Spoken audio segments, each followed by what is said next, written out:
প্রিয় দর্শক, এই মুহূর্তে দেখতে পাচ্ছেন এলাকাতে আমরা এই মুহূর্তে দেখতে পাচ্ছি সেনাবাহিনীর অবস্থান।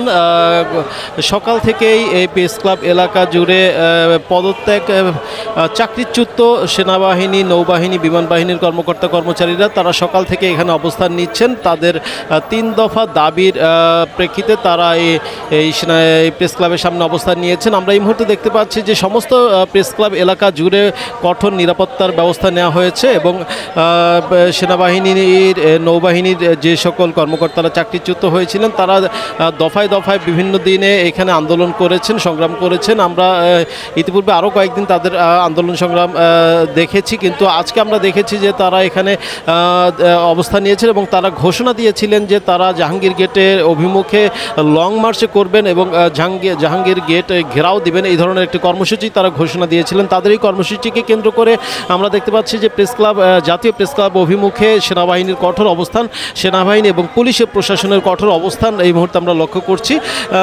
আমরা শুনতে পেয়েছি যে তারা এই আন্দোলনরত যারা চাকরিচ্যুত যে সকল কর্মকর্তা কর্মচারী রয়েছেন তাদের প্রতিনিধিদের সাথে এরা মিটিংয়ে বসবেন, বৈঠকে বসবেন, এমনটি আমরা শুনতে পেয়েছি যে কিছুক্ষণের মধ্যে হয়তো তারা বৈঠকে বসবেন। কিন্তু নিরাপত্তার স্বার্থে এই মুহূর্তে সেনাবাহিনীর কঠোর এবং সেনাবাহিনী এবং পুলিশ প্রশাসনের কঠোর অবস্থান আমরা দেখতে পাচ্ছি যে প্রেস ক্লাব, জাতীয় প্রেস ক্লাব এলাকা জুড়ে একটা থমথমে অবস্থা বিরাজ করছে। এই মুহূর্তে আমরা দেখতে পাচ্ছি যে প্রেস ক্লাবের মেইন যে ফটক রয়েছে সেই ফটককে তালাবদ্ধ করে বন্ধ করে রাখা হয়েছে। এখানে এই মুহূর্তে তাদের প্রতিনিধিদের সাথে মিটিং হচ্ছে, বৈঠক হচ্ছে।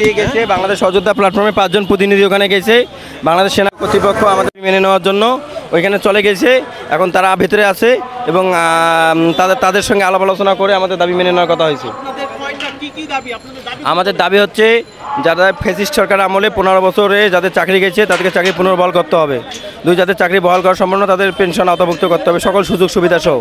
আর 3 নম্বর হচ্ছে ব্রিটিশ আইন, ইংরেজদের আইন পরিবর্তন করে বাংলাদেশ সেনাবাহিনী আইন প্রতিষ্ঠা করতে হবে।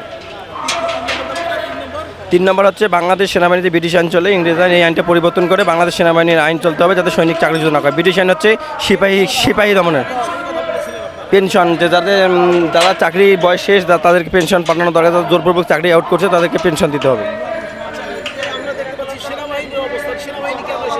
সেনাবাহিনীর আমরাও তো সেনাবাহিনী, আমরা বাংলাদেশ সেনাবাহিনীর বরখাস্ত কোনো সৈনিক, তারা আমাদের সাথে কথা বলতে হচ্ছে। আমাদের চাকরি বিভিন্ন কারণে, আমরা পারমিশন আগে বিয়ে করছি, এই কারণে বিভিন্ন কারণে আমাদের চাকরি গেছে।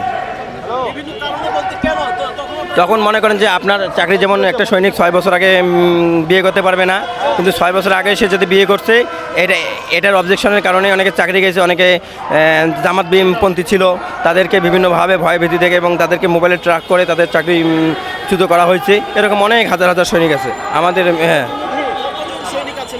আমরা প্রায় সহযোদ্ধা প্ল্যাটফর্মের 1000 সদস্য আমরা চাকরিচ্যুত হয়েছি এবং আরও অসংখ্য সৈনিক আছে।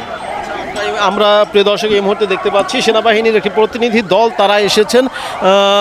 হয়তোবা এই যে আন্দোলনরত যারা রয়েছেন তাদের সাথে বৈঠকে বসবেন তারা, হয়তোবা আমরা দেখতে পাচ্ছি সেনাবাহিনী টহল দল পাশাপাশি একটি প্রতিনিধি দল এই মুহূর্তে প্রেস ক্লাবে প্রবেশ করছেন। তাদের সাথে বৈঠক হবে।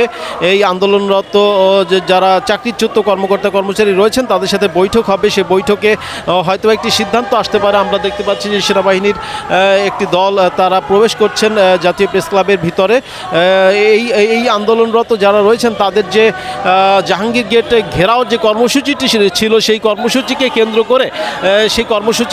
করে এখানে সকাল থেকে একটি উত্তেজনাকর পরিস্থিতি বিরাজ করছে, একটি থমথমে পরিস্থিতি বিরাজ করছে। আমরা দেখেছি বেলা 11-12টার দিকে সেনাবাহিনী তারা এখানে এসে উপস্থিত হয়েছেন। আমরা দেখতে পাচ্ছি যে আন্দোলনরত কয়েকজন ভিতরে প্রবেশ করার চেষ্টা করছেন, প্রশাসন তাদেরকে বাধা দিচ্ছেন যে তাদের একটি টিম 5 জনের একটি টিম ভিতরে প্রবেশ করেছেন। কিন্তু আমরা দেখতে পাচ্ছি যে এখানে আরও কয়েকজন ভিতরে ঢোকার প্রবেশের চেষ্টা করছেন, প্রশাসন তাদেরকে বাধা দিচ্ছেন। যেহেতু তাদের একটি টিম ভিতরে প্রবেশ করেছেন তাই তাদেরকে আর কাউকে ভিতরে ঢুকতে দেওয়া হবে না। এখানে নিরাপত্তার স্বার্থে তাদেরকে বাধা দেওয়া হচ্ছে, প্রশাসন তাদেরকে বাধা দিচ্ছেন।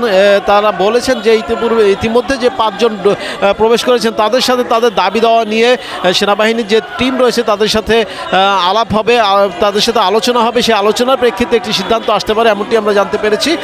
তবে আমরা আপনাদেরকে কিছুক্ষণ আগে আমরা দেখিয়েছি যে সেনাবাহিনীর একটি প্রতিনিধি টিম তারা প্রবেশ করেছেন ভিতরে, এবং এই আন্দোলনের আন্দোলন যারা করছেন তাদের পক্ষ থেকে একটি টিম ভিতরে প্রবেশ করেছেন। তো এই ছিল এখন পর্যন্ত আমাদের কাছে সর্বশেষ। আমরা আপনাদেরকে আপডেট জানানোর চেষ্টা করবো, আমাদের সাথেই থাকুন। আসসালামু আলাইকুম।